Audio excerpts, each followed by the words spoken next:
Bob Uecker played professional baseball for 14 years. He's currently working for the Milwaukee Brewers as a scout in public relations and as a broadcaster. And since World Series time is when? When's the World Series? Soon, very soon. October. We thought we would have... The audience is well informed tonight. What do I know? It's coming up soon. We thought we'd invite Bob to kind of reminisce about some of the great World Series games he's enjoyed watching from the grandstands, like a lot of us. Would you welcome Bob Uecker?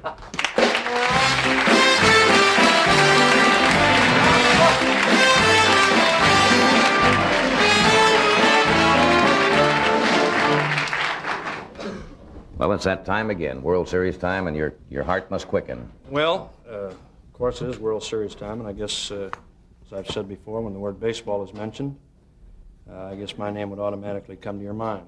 Yes, it I was watching the news the other night. It was kind of the sports, you know, and it was kind of distressing to see. They did the final telecast from Washington. The Senators are going, I guess, to Texas, are they not? Yes. Washington Senators. They had about 1,000 people out for the final game, and it's going to be the first time in 73 years they said that Washington is not going to have a baseball. Is this going to be good for baseball?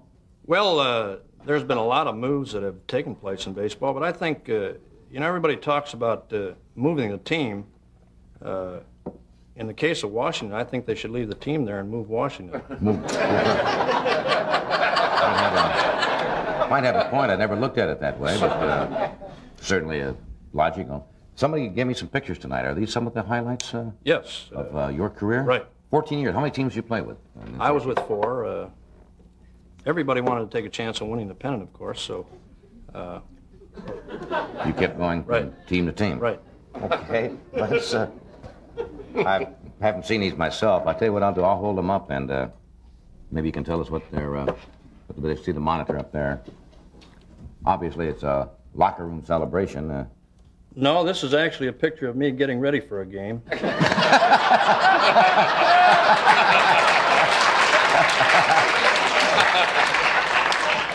You know, don't believe in waiting too long, huh? No, I hadn't played in a couple of days, and to get me ready, why they Kind of prime you a little bit, huh? prime me up, right? All right. Was that actually a pennant winning team at all? No, not after that picture was No. taken. You were a catcher. Yes, I was. Chaser. A chaser. Now, that is you down here? Yes, that's me. That's my hidden ball trick.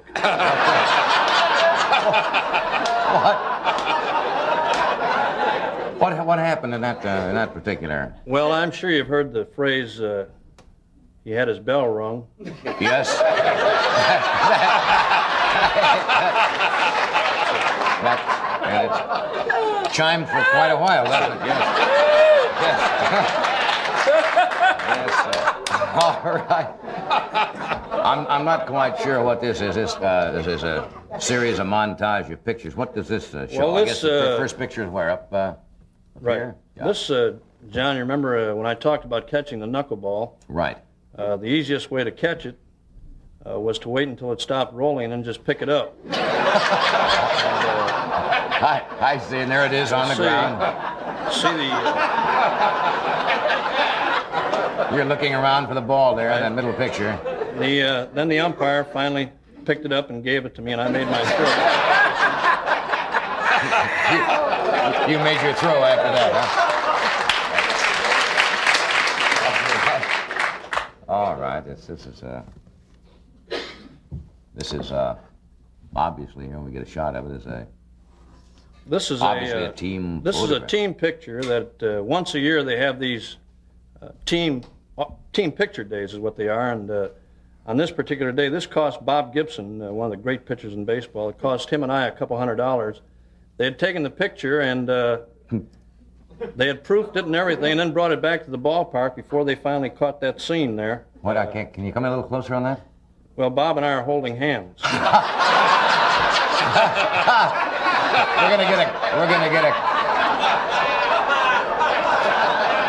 gonna get a close shot of that. You certainly are, aren't you? Guess who's coming to pitch?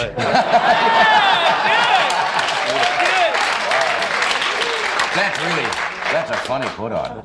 And they went out before they really took a close look at it. Yeah, they brought it back ready to give them out before they You finally two caught clowns it. are sitting there smiling like two. That's great. All right. Now this picture must be obviously of an exciting moment. Yes, this is on a day when the starting lineups were put on the board and the ball club found out that I wasn't playing. Celebrating early there. Everybody was very happy. I can imagine they were. This is you, isn't it, Robert? In this last picture, I can't even guess what you're doing here. Well, this was taken during the 1964 World Series. They had 4 bands on the field, and one of them took a break, so I grabbed this guy's tuba, and I was catching fly balls in that tuba in the outfield. And, that cost me $260 too. Well, all the dents that were put in the They tuba. find ball players for almost everything, huh? Yes, they do. Kind of behavior. Did you read Boughton's book at all, Ball Form? No, I didn't. I heard a lot about Where he it. kind of copped out and told tales out of school, as it were, about some of the ball players. They were kind of... Well, those guys, football players and baseball players, those guys, they can write anything they want, but where would they be without it? No. They keep knocking it, but they all played it and they all made a good living at it. I would never knock it. You don't believe in coming back and then saying, here's what... Well, I really don't. I was happy to survive as long as I did. All right, we'll come back and talk about your career a little more, because you've got fascinating stories. We'll return in a moment after words from one of our sponsors.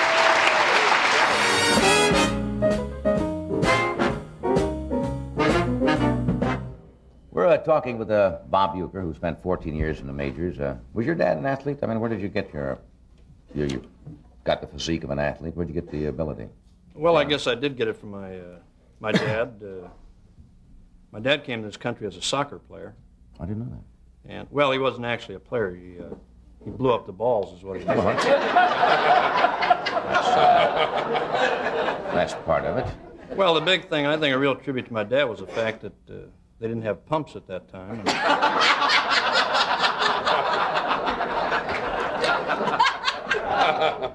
And he did that anyway. Yes, huh? he did. He did a beautiful job.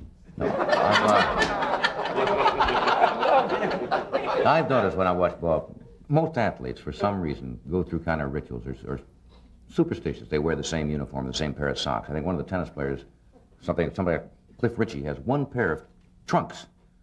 He plays a match, washes them out, and uses them because it's a superstition. Now, does that run in all athletic Well, competition? I guess I had certain things that used to bother me. For instance, maybe I'd leave the house, I'd be walking outside, and I'd hear one of my kids say, another day, another dollar, 4 at bats, another collar. That would make me think that I wasn't going to get a hit that day. Your own family. Well, I know my dad many times would ask me, I'd be leaving the ballpark, and he'd say, where are you going to be sitting today? That destroys a man's Well, pride. I mean, you haven't even got there yet. And or if I'd see a bulldog running across the field with a cigar in his mouth, I knew I wasn't going to get a hit that day. Or maybe my last time at bat, I'd look in the visitor's dugout and see all the guys sitting there with their street clothes on.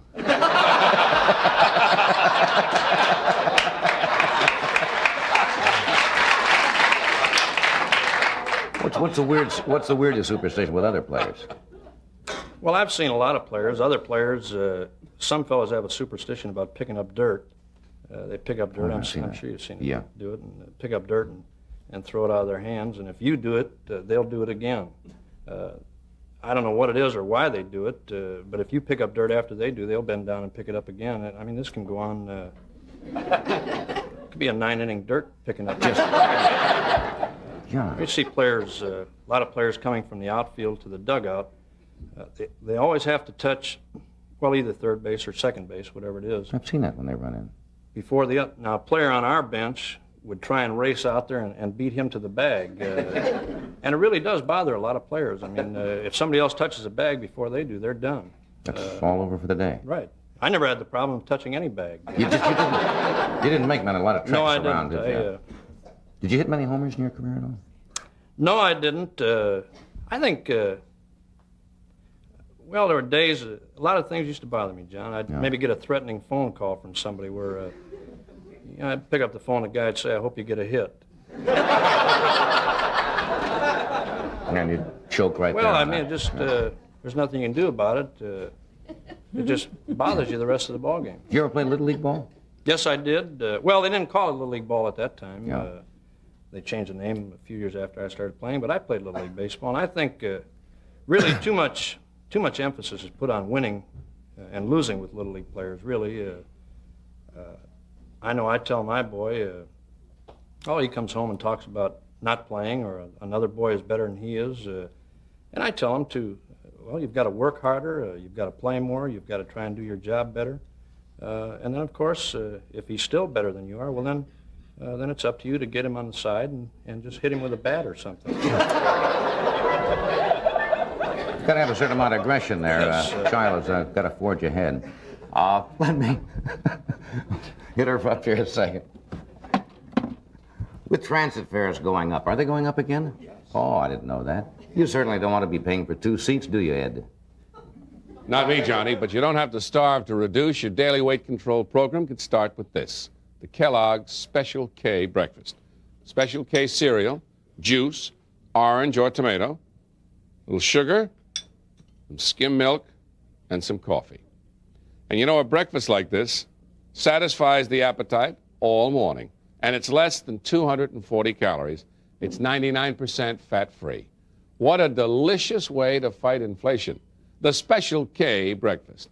Now let's hear about another good Kellogg product.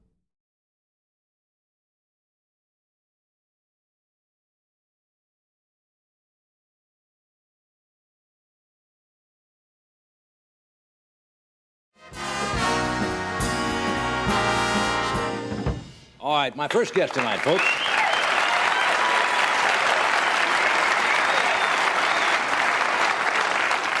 My first guest tonight was called the Shirley Temple of Czechoslovakia because of her, that's true, because of her success there as a child star.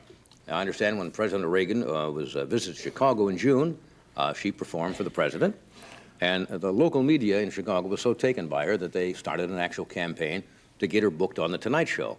We actually got this tape you're going to see from PM Magazine, and this was part of the effort. We'll show you this. Watch the monitors here. People say, Vlasta, you can't get any higher than that, than playing for President of the United States. And I said, yes, but there's higher thing. I said, you know what's my dream is? I gotta get, and that's my wish, on Johnny Carson.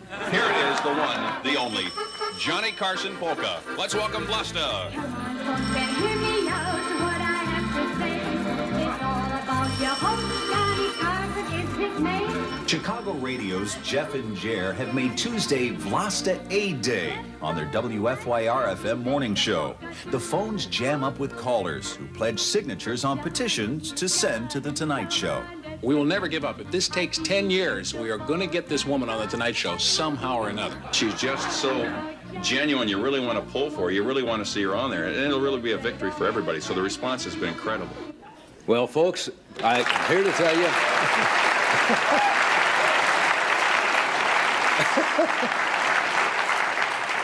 Well, I'm here to tell you, folks, that Vlasta Aid paid off. Would you welcome, please, the international queen of polka, Vlasta.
Okay, that's Vlasta, folks.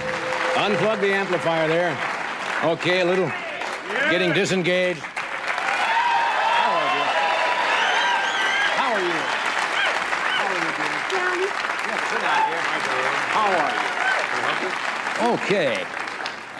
Ed will help you remove your accordion. Is our official accordion remover here? Well, how are you? Oh, Johnny, you're so great. Now,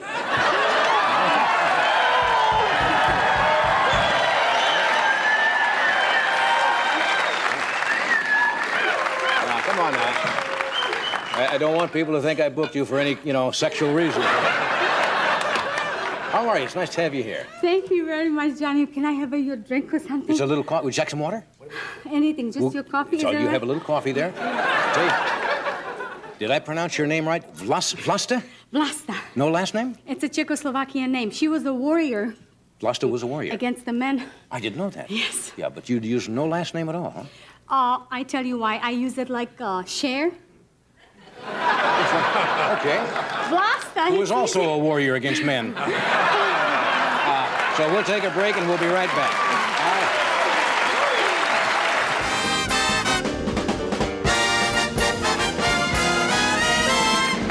Okay, we are back. If you just joined us.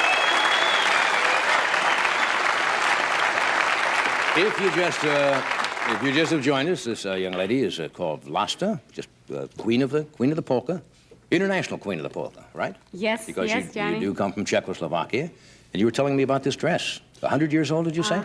I want everybody to see it. All right. Very It's pretty. a costume. It's my mother brought it from the Museum of Did she? Czechoslovakia. That's very lovely. Is there a king of polka? Yes, Frankie Yankovic. Frankie Yankovic. You're right. Frankie Yankovic. You know, when I worked at WOW in Omaha, Nebraska, I announced the polka parade at 6 o'clock in the morning. Did you know a guy playing polka called Whoopie John Wilfert? I've heard of him too. Yeah, right? Yes. Right. That one I remember. Yes. And his band will play. What? Whoopie John will fart and his band will play. That's right.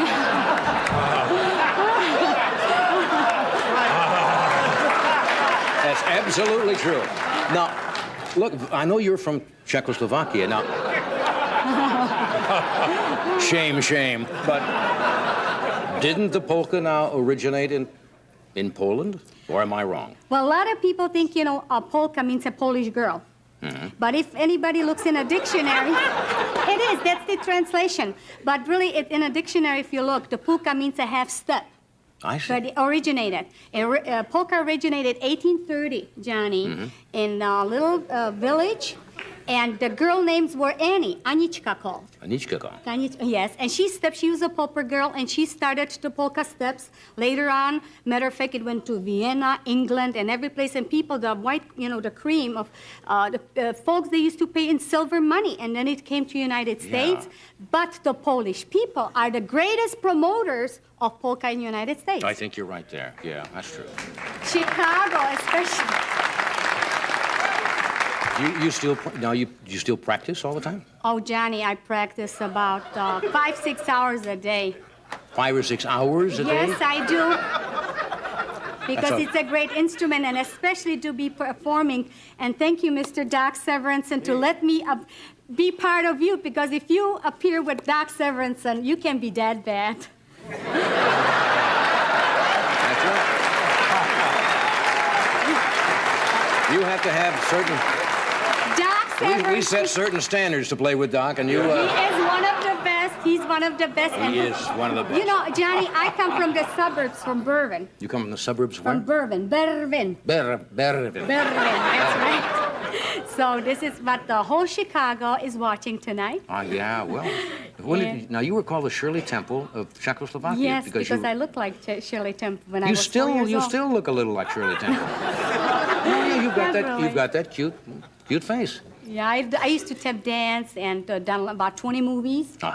And then we, what happened? We immigrated. We went to Germany, spent 4 years in a refugee camp, and we got lucky. I lost my dad in a war, and my mother brought me. Yes, I think what they don't mean to laugh and be cruel. it doesn't. Because, no, what you said we got lucky, and then you said the next thing was we lost our dad in the war. That's and right. We're lucky to emigrate They to were not United being unkind States. at all. And we got lucky to When you say United we, States. is your husband? No, my mother and 2 little children. You do have a husband, though, right? Yes, and I got married when I was 16. 16. Yes. Does he listen to you practice? Oh, Johnny, I tell you. See what happens? I come up with these tunes, and probably Mr. Doc Sorensen knows how this works. You get an idea, and doesn't matter it's afternoon or night. Sometimes I wake up at night at 2 o'clock in the morning, and I come up with a tune, so I pick up accordion, I wake my husband up. I says, Johnny. At 2 o'clock, you wake your husband and play the accordion? Is that true?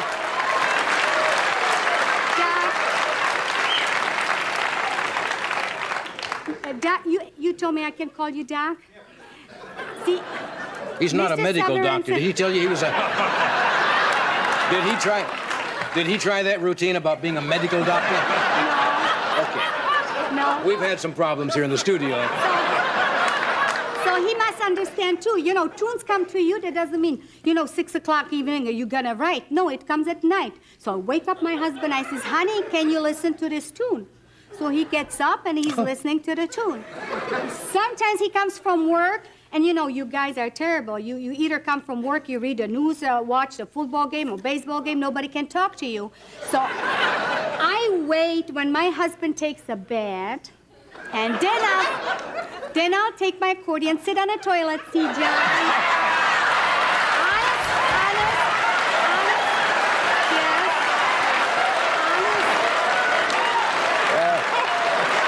I'll tell you, any marriage that can survive a husband taking a bath and a wife sitting on a toilet seat with an accordion is a strong union.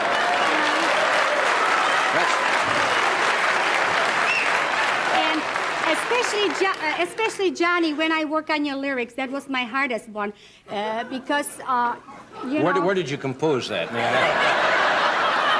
My husband, came, he's a second shift, and I wish he would have been here with me, but he has to work and support me, what I'm doing. But I'm sure he'll hear he's from an you when you get auto body home. man. Hi, Johnny. And sometimes when I've done lyrics for you, Johnny, Yes. a second the hottest polka in Chicago, everybody's Really? playing it.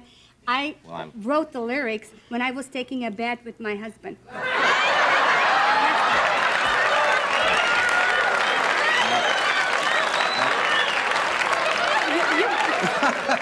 Did you have the accordion in there with you at the time? No, because my husband's name is Johnny. Ah. And this is what it is, so I practice on him and try to on you. I'm honored and flattered. Is this the number you're going to do for us, the next one? So or- I would like to say, Johnny, I wrote this song especially for you. And I want to say thank you for Doc Sorensen to help me out, make a great arrangement. Not anybody can work with Doc. And he's the top #1. And his band.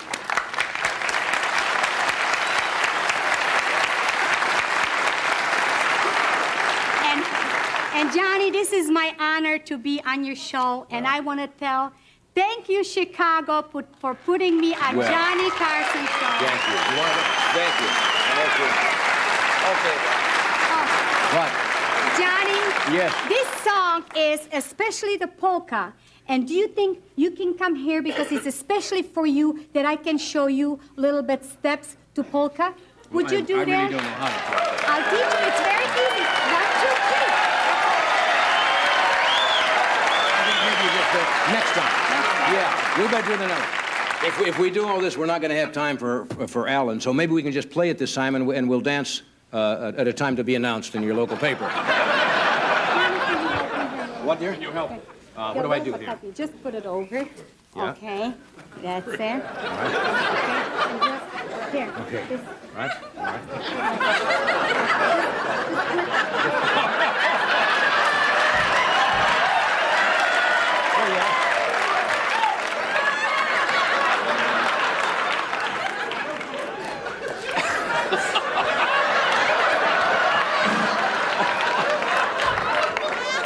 That's a very dangerous instrument.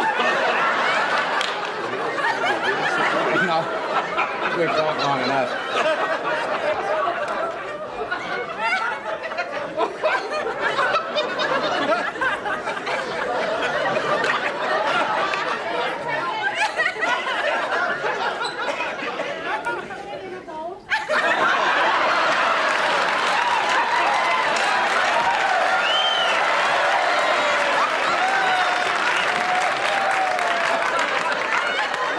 Thank you. Okay. Get that thing cooking.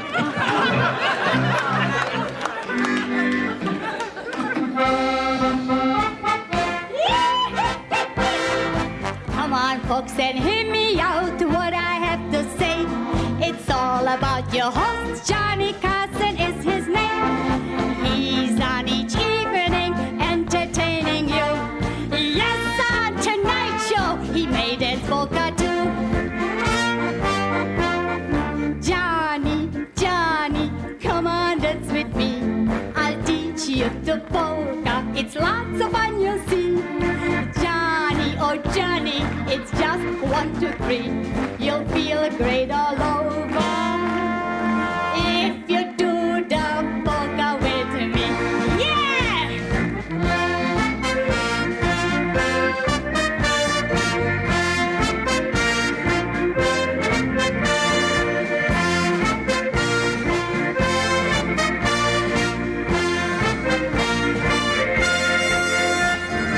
Johnny, Johnny, come on, dance with me. I'll teach you the polka. It's lots of fun, you see. Johnny, oh Johnny, it's just 1, 2, 3. You'll feel great all over if you do the polka with me. Yeah! Oh,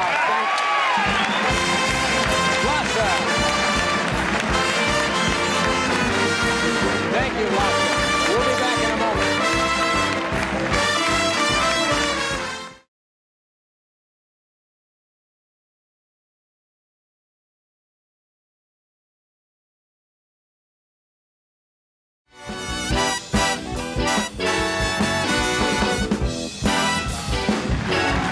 Okay, my next guest. My next guest, two guests actually, are probably the most enduring comedy team in show business. They're appearing at the Golden Nugget in Las Vegas this April. Would you welcome the Smothers Brothers?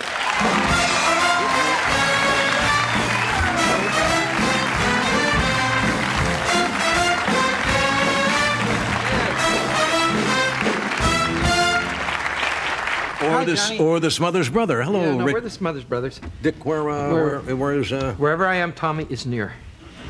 Oh, and what's Well, going on? backstage. What's the problem? There's no problem. Or did he get cold feet or what? No, he's just waiting to come on.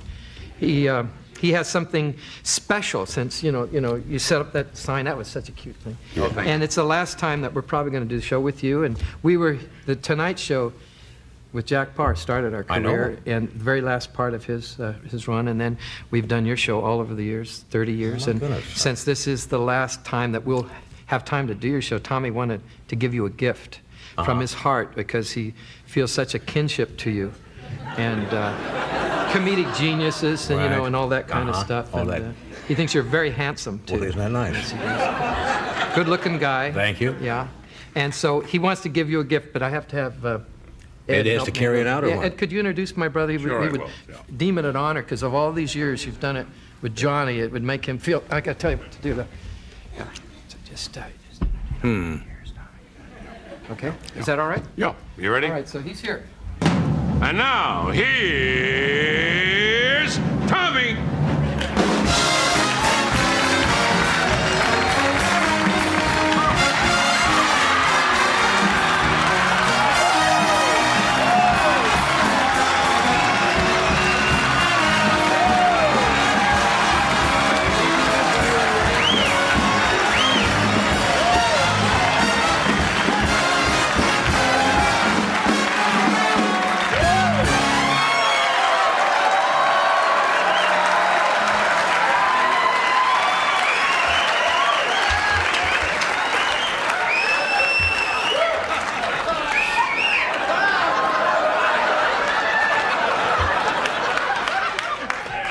It was so cold.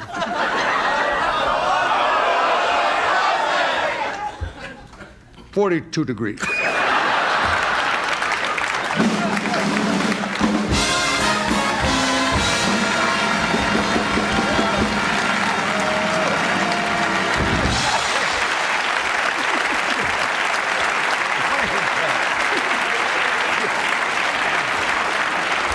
Good Lord.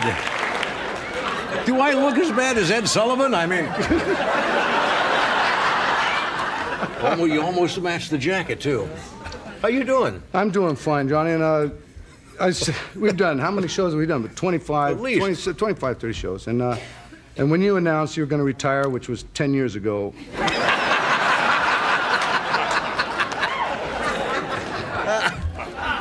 I started working on this, and I was hoping that you'd consider me, but I'm not. I like Jay Leno very much, but if you have any second thoughts, but if you can mention to Jay that on Tuesdays, I'm available. Ready to come in. Gee,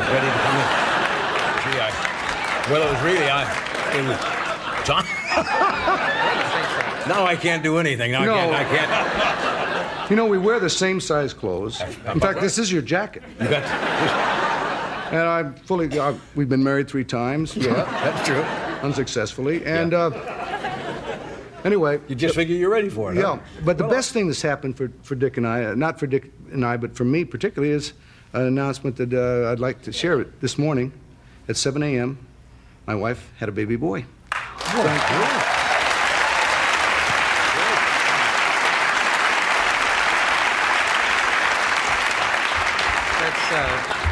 That's not true.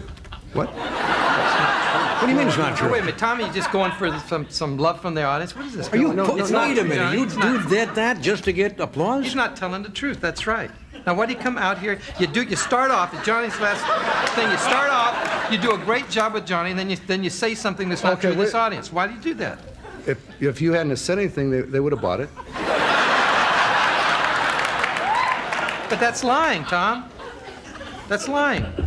Why are you lying to these people? What? Why are you lying to the people? Why are you lying? Look in the camera. Tell them, why are you lying? National policy. Would you stop this business? Would you stop this? What? Nothing. Now, I introduce you guys. Well, stop this business. Where's the pencil? Being together longer than any other comedy team. Longer than Yep. Dick and Dan, Rowan and Martin. Give me that pencil. Longer than Rowan and Martin, right?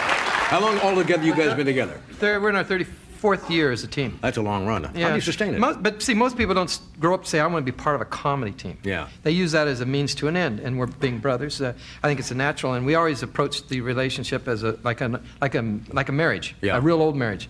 A lot of fighting and no sex, and we think that's just, that's the reason it's worked out just fine. Yeah. What's the best routine you've ever done? A best routine we've ever done, we haven't done yet. But when is that a fact? Yeah. But we have a routine that it's not a routine because Dickie didn't know about it, but George Burns been on the show a lot of times, and George Burns, I'm a great fan. I talk to him about once a week on the phone just to see how the guy's doing. Great classic.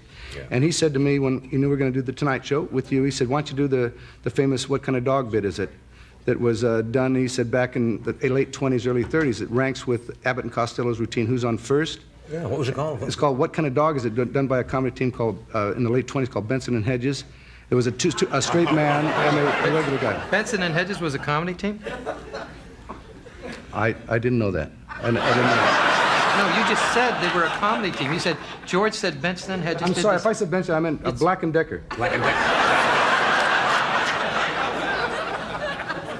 Black and Decker. Anyway, the routine goes like this, and I told George we'd do this. It's just it goes. Guess what? One guy says, guess what? My dog had pups, and the straight man in the team, Black and Decker, says, what kind of dog is it? And the other guy says, female. Yeah. And then what's the other guy say? There's a joke there somewhere. No. Is that it? Tommy? That's not funny. John, that's an old joke. It's historically interesting, but it's not funny. Yeah, but see, but we could, let's just do it. Well, you already gave the punchline. Even if we did do it, you can't do it now. They heard the joke. You can't tell the punchline. It won't take a minute. We'd like to do it because I don't even know how. Black and Decker. George Burns told me this. Black and Decker, when George and Gracie worked on the stage, Black and Decker did it 3 times a night for the same audience. Why? They repeated. That's the way they did it. And he said that Gracie had tears coming out of her eyes the second time they did it. The third time they did it, they were on the floor. Absolutely killed the audience. Right. You want to try it? I don't even know it. Can they do it when we? Yes. All right. Can we do it? Sure. Can we? Would you stop that? We'll be back in a moment.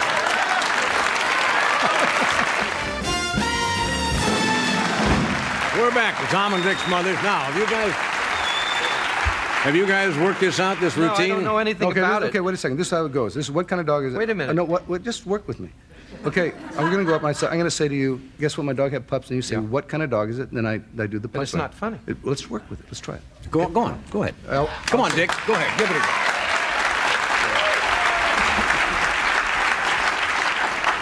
Okay. I'm going to say hi, Dick. You say hi, Tom. And I say, guess what? My dog had pups. And then you say, what kind of dog is it? Okay. I got it. I could say what kind of dog. Okay, here we go. What kind of dog is it? Black & Decker's famous. What kind of dog is a routine done by the Smothers Brothers? Here we go. Here comes my brother walking down the street. Whoa! Hi, Dick. Hi, Tom. Guess what?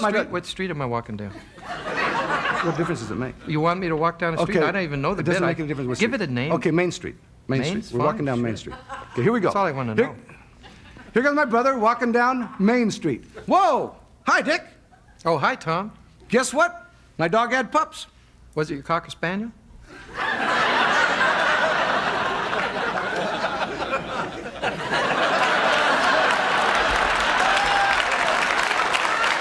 Oh, was it? No, it's not my Cocker Spaniel. Then it wasn't your dog, No, work was with me. Just say. Whose dog was it? No, it's my dog, but it's not my Cocker Spaniel. Then how could... Pretend I have a new dog. Okay, You're so what do pretending you you're- want me to do? All you say is, what kind of dog is it? That's it. That's okay. it? That's it. Now Okay. work with me. All right. Okay, here comes my brother walking down Main Street. Whoa, hi, Dick. Oh, hi, Tom. What kind of dog is it? You gotta. You wait, told me to ask But you you. wait till I say my dog had pups. I already know your dog has pups. But You just told me. We're starting over again. We're starting over again. We're starting over. When I say my dog had pups, then you say, what kind of dog is it? Now work with me. After she has the pups. When I say, I don't want you to analyze this, just when I say my dog had pups. Well, I've all never you- heard the bit before. Shut up. Look at me. All you say is, what kind of dog is it? That's your part. I did. Just say it. Wait till I say my dog had Okay. pups. That's all. Yes. Okay. Here comes my brother walking down Main Street. Hi, Tom.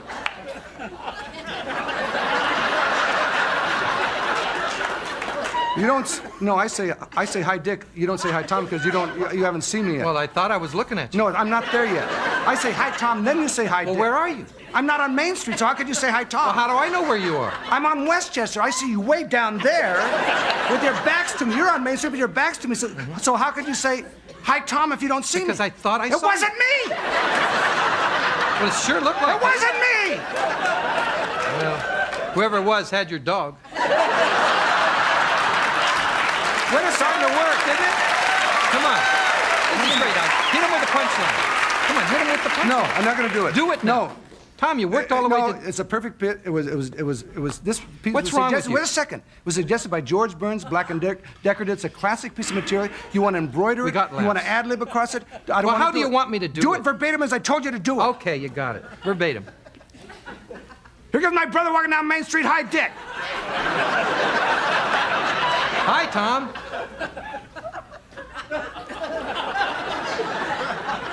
How you doing? Fine.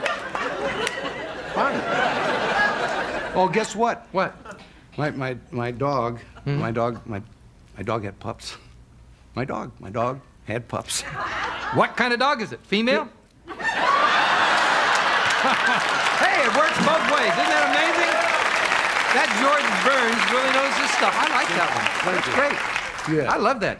Thank you. We got to do it. Let's start again. Let's do it from the top. No, I don't want to do it anymore. Anytime.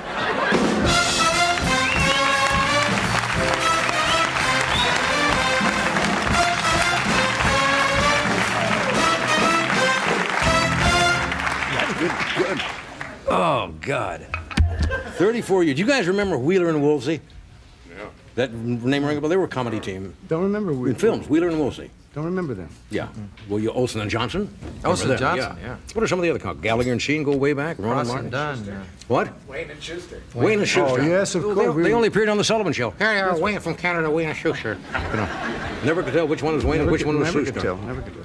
Yeah. What? There's a lot of noise over What are you having, a spelling bee over there? You do? Did you? No. Do I do all that? Do we have to cut away? We have to cut away. We'll be right back.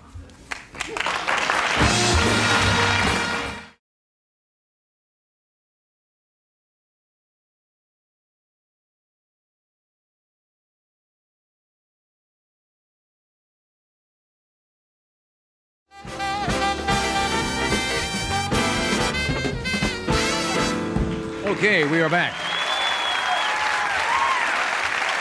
George Carlin's here tonight. George Carlin has had a tremendous influence on a lot of the newer comedians because he is unique in his style. And he appears in the recent movie Prince of Tides.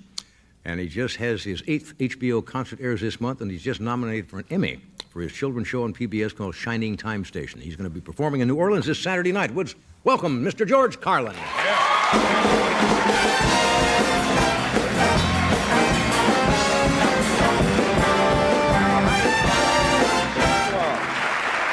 Thank you all. Thank you all. Thank you very much. Good to see everybody.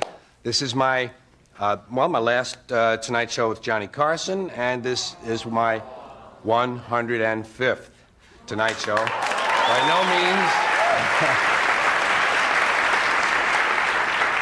certainly not a record. A lot of people are up around 200, I understand, but 105 of them. And I always did a stand-up, didn't I, Johnny? Always did a stand-up. None of that, let's sit right down and, talk about my goat's operation or something. 6 minutes per monologue, a total of 10.5 hours, standing here or in New York in the same spot. And that's a lot of time. I could have had sex 3 or 4 times during that. But it is good to be here. And this is the first time doing the show without any pressure at all of hoping they'll invite me back.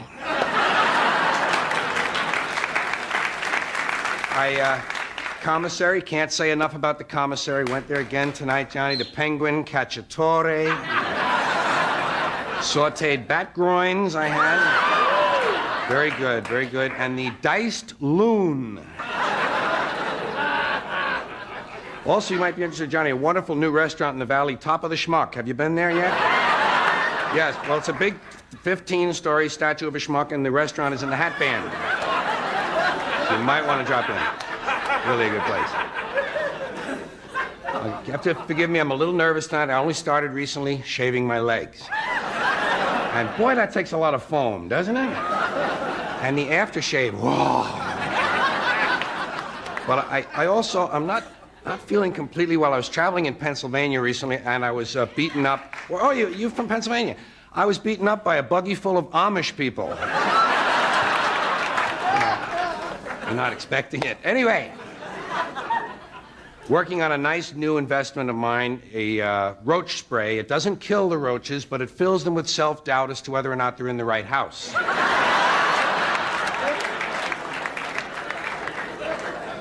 You know you have a drinking problem when you get in a fist fight over the outcome of Jeopardy.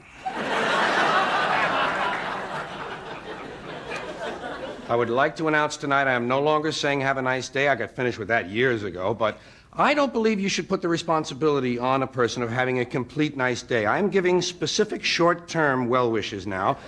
I say things like have a satisfying mid-morning or a rewarding post-lunch. You know what I say at 5 o'clock? Have an interesting dusk. Figured out the security thing at our house. For years we had security problems. Put up a sign, pit bull on angel dust. Yeah.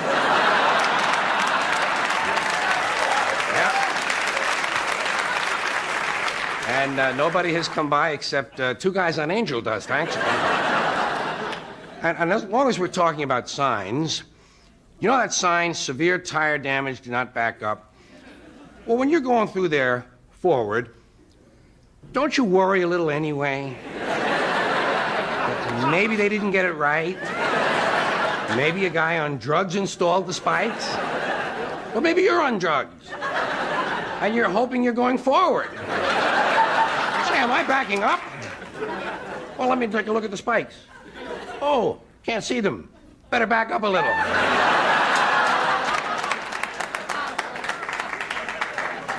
Have you ever noticed that the Ku Klux Klan has never really produced any great composers?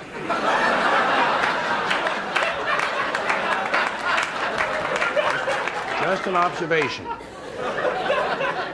You know what kind of surgery you never hear about? Nose enhancement. See, many of these are not intended to be funny. Many of these, in honor of my last Tonight Show with Johnny Carson, are just observations. I'm hoping that they lower the drinking age. I just want to see a sign in a bar that says, "You must be 11 and prove it." Some people think of the glass as half full. Some people think of the glass as half empty. I think of the glass as too big.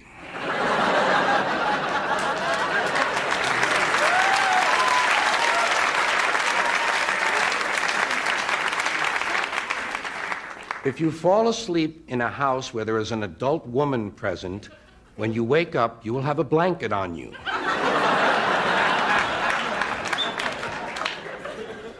You know those toilet seat covers that they have on the wall in the bathroom, public bathrooms?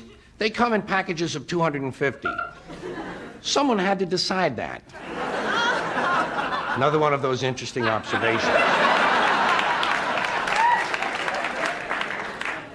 You know you're in the wrong store when one of your personal checks is framed on the wall behind the clerk.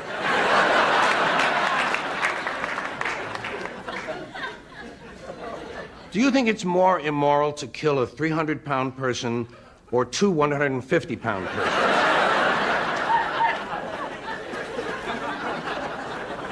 Why must hailstones always be the size of something else?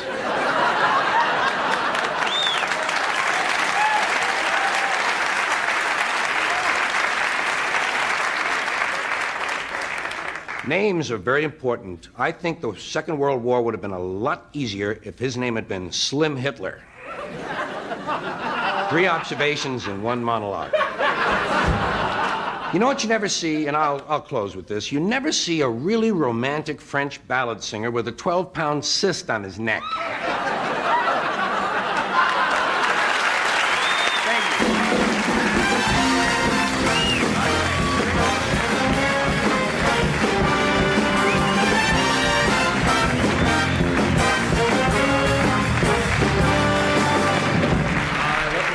Love to see you work. I think Sparky or Biff Hitler would have done it. Sparky Hitler, yeah. See? Yeah, I think you're right. You just needed that. Names are so important. Sparky or Biff. Yeah. We'll be right back. Stay where you are. We'll be back. Oh, Spunky, Sparky.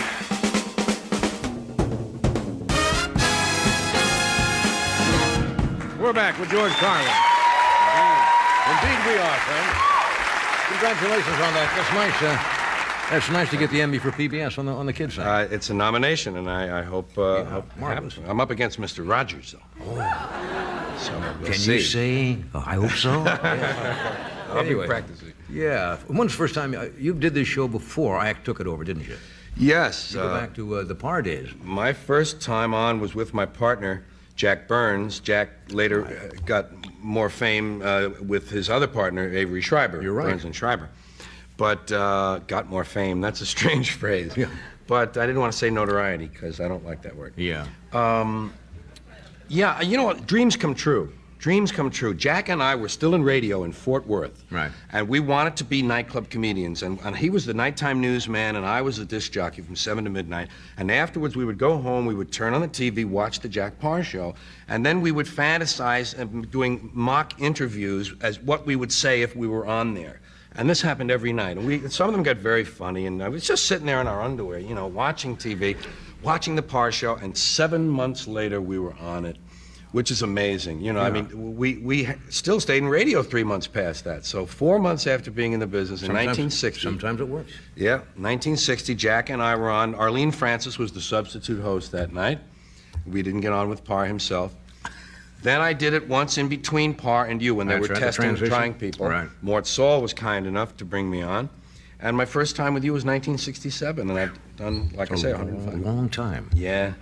Something was in my mind when you were saying that, and it just left me. Has that ever happened to you? Oh, yeah. Oh, is that where you got the idea of working in the radio station, or the first bit you did about the wild Willie disc jockey? West, yeah, the wonderful wino. Wonderful wino. That's right. Yeah.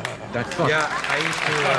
That's what I thought, radio days. Yeah, that was that first sort of incarnation of mine during the 60 through 70, Right. when I did a lot of media stuff, Al Sleet, the Hippy Dippy Weatherman, and all those. But you those progressed. media- You've always changed and focused in on what's happening and kept ahead of the game. Well, I've always just kind of listened to myself Yeah. and seen what's next, you know. And if I feel something, I really feel strongly, I do it. Yeah. You got into new investments at all, or anything going that you? Daytime fireworks. Not a big payoff. Didn't work out, huh? No. My biggest concern is the family right now. You know, I've talked to you about my son, D'Artagnan. D'Artagnan, yes. Yeah. Unusual name for a boy. Yeah, well, he's only one of them. There was, of course, Silas, Cheech, Akbar, T-Bone, Winslow, Satan, Night Train, Gargantua, Tonto, and Spud. And Dagwood, I didn't mention Dagwood. Dagwood's having trouble. Dagwood's been arrested again. He's in trouble. Yeah, giving a virgin a hot foot. Which I never heard. I never heard of that. And doing the It's a wave. little-known crime, isn't it? Pardon me? Little-known crime. It is. It's a misdemeanor. Thank goodness. Doing the wave in church is. Yeah. But he's been in trouble before, you know, staging illegal cow fights. Illegal cow fights. And selling improperly labeled yo-yos to a minor. But he had it tough when he Troublesome was a kid. kid, yeah. We were in a tough neighborhood. You've heard of Hell's Kitchen? Yes. Well, this was in the suburbs, a Hell's Breakfast Nook. Yeah, and he had a little dog and didn't want to call it Spot. You know what he called it? No. Stain. Stain. I've got to cut away. I'm kidding. Not that I want you to stop, but we'll be right back.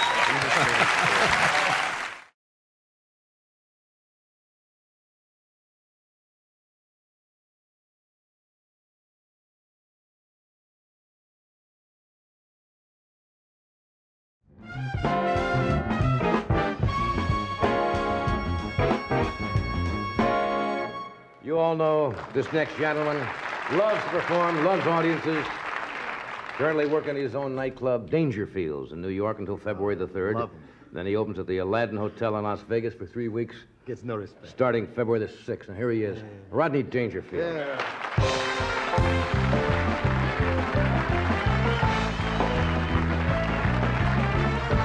Wow, what a crowd, I'll tell you all right. You know that, my boy?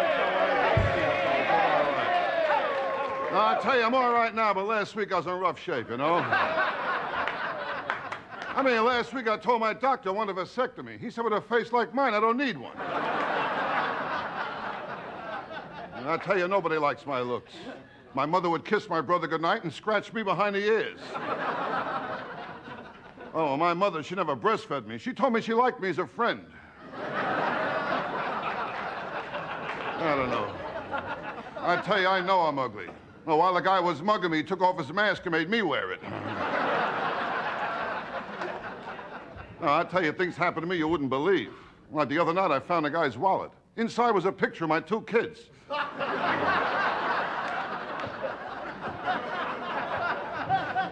I tell you, life isn't easy. Last week, my wife's father, he moved in, has electronic pacemaker. Every time he sneezes, the garage door opens. I tell you, my house, I could never relax. I got a dog, his favorite bone is in my arm. I got a dumb dog, you know. It took me 2 years. I taught him how to sit. He forgot how to stand. What a dog. It's all right. It's all right. He's a dumb dog. It's okay. You kid my dog? Well, last night, 4 times he went in the paper. 3 times I was reading it. And my kid, that's another one. He's full of smart answers. Well, the other day I told him about the birds and the bees. He told me about my wife and a butcher.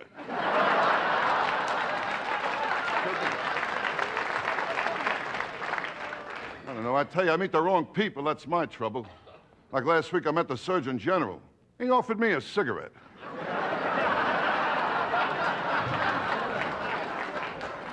I tell you, nothing's going right. My neighborhood is getting worse. When I went out, I bought my wife a rape whistle. She says it don't work. No one shows up. And my wife, she don't go for me either. Every time I want sex, she leaves the room to give me privacy. No,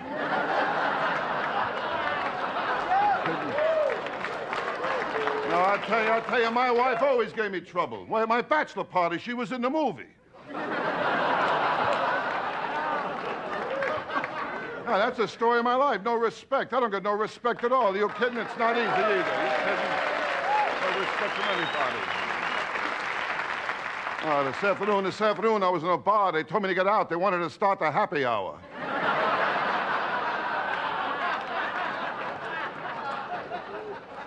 I tell you, the day I was born, I got no respect. And the doctor told my mother I did all I could, but he pulled through anyway. Hey, howdy.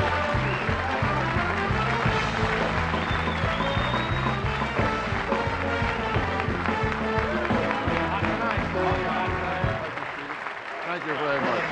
Beautiful people. What a crowd, huh? Lovely crowd, lovely crowd. Good audience. I always have a lot of fun in California. Nice people here, you know. Hey, there's something about California. As soon as I get here, I want to drink, make love, have fun. It's not California. I'm away from my house. That's what it is. You know? No, but I'm working. I'm trying to lose weight. You know? Really? Oh, it's tough. I'll tell you that. I lost some. I got to lose more though, because I was fat, Johnny. I was too fat. Fat, huh? You kidding? I was so fat. I got my shoes shined. I had to take the guy's word for it. I mean, you know. Hey, I'm working over here. Hey, yeah. No, it's all right, but I've been keeping busy, you know. Yeah. I'm What have you working been at the doing? club now, and I'll be finished there Saturday, and I'll be in the Aladdin Hotel for the rest of February 6th, and March. I'll be back in Dangerfields. Be in Dangerfields in April, be in Dangerfields in May, maybe forever, I don't know, you know. But I'm looking forward to Aladdin Hotel, a lot of fun. Lola Falana, I'm working with Lola is that Falana. right? Oh, she's a sexy girl, isn't she? Sexy, a lovely girl, you know. And Aladdin's a nice place, too. A lot of action over there, you Really? know. Oh, yeah. And, well, there is a lot of action in Aladdin Hotel. Oh, it's so quiet, I feel like E.F. Hutton just spoke, you know.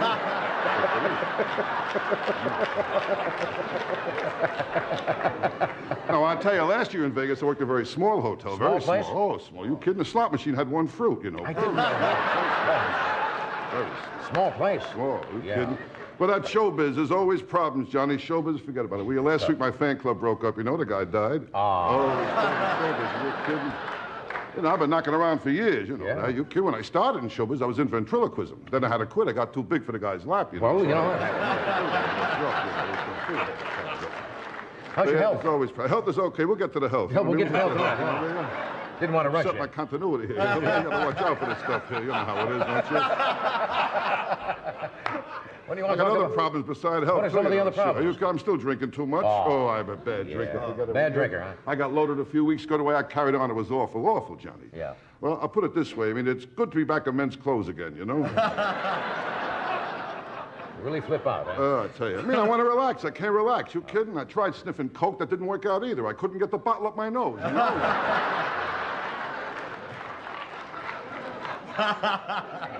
How's your health? No, but drugs are bad. The drugs are bad, huh? Bad for your health. All right. Drugs are bad. No, drugs are bad. Yeah, Kids of today don't need drugs. Kids way. today, they're wild enough without drugs. Forget it, will you? Why, my kid's high school prom, the king and queen were the same person. You know?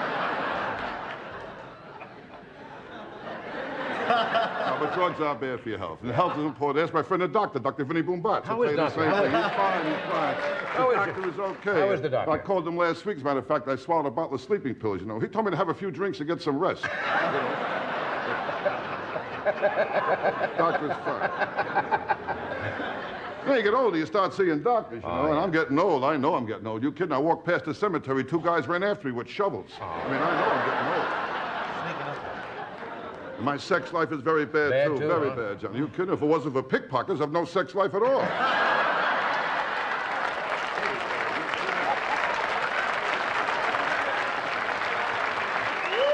I'll tell you, Johnny. Yeah. I'll tell you, my life, I have steak and sex the same way. Very rare. You know? Very rare. I'm a bad lover anyway, a bad lover, I'll tell you that. I caught a peeping Tom booing me.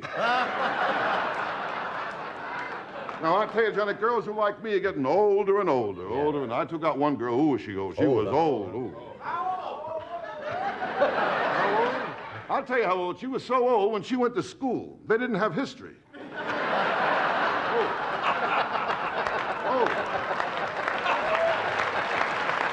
tell you something else. Yeah. I'll tell you something else. She was fat, too. She was fat? She was so fat, she got in the scale, the card came out, said one at a time. She was fat, too. Now, I'll tell you, this girl was old, fat, and ugly. Yeah, ugly, too. How ugly? I'll tell you, she was known as a two-bagger. That's a girl who's so ugly, you go out with her, you put a bag over your head in case the bag over her head breaks. One more. I want to tell you one thing. This girl here, I'll tell you. Let's hear. How She was so ugly. How ugly? You look in a dictionary, under the word ugly, you see her picture. You're right back.